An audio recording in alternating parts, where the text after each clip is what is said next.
This one is going to be about Los Bries and Árdchathair. Pictiúr a hain.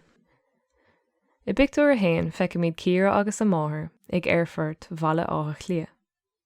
Cuireann siad fáilte ribh Sophia, peann charach Ciara ón Spáin, nuair a hagann si isteach ón a hetalt. Beidh si ag fannacht leis an glann ar feadh seachtaine, agus dúir Ciara lé gur bé an céad rud ar an scedlacha don seachtain ná tros go dtí an chathair an lá amárach. Pictiúr dó.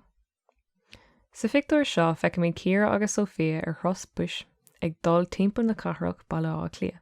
Téann siad i dro shrádaí chonal agus feiceann siad na roiirc spéisiúla go léir tá ann, mar hampla an túr solis. Buineann Sophia an tainmh as an tros, níla le héad feice aice riamh. Pictiúr 3. Ina dhiag, téann na cailíní chuig chláiste na trónóide chun na leabhar cheannanis a eiscint. Chomh leis an leabharlann ada thúntasach atá ann. Beartaíonn siad rud éigin a ithe sa bhéalainn ann freisin, mar go bhfuil ocras mór orthu tar éis breathnú ar na thúntais go léir. Tá an áit plódathe le tuairsóirí agus scoláirí. Pictiúr 4.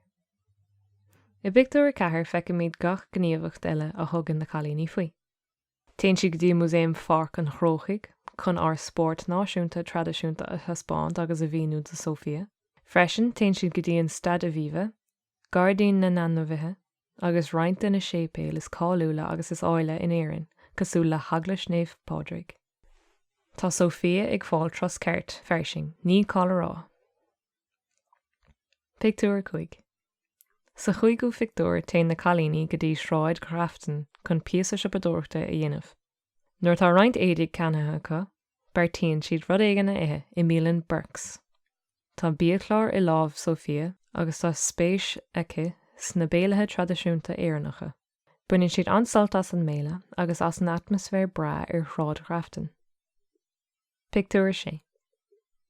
Faoi dhearra tógann Ciara Sophia chuig áirclinn na manistrach ag a 8 clog chun an drama The Field le John B. Keane eiscint. Theoigh Sophia léargas ar héal tradiisiúnta in éireann fadó gan áras. Ceapann Sophia gur dhráma anna spéisiúla bhí ann, agus ag deireadh thiarthail bhí lá thar mharacha. Ní dhéanamh siad arúd ar an achtra seo in éireann riamh.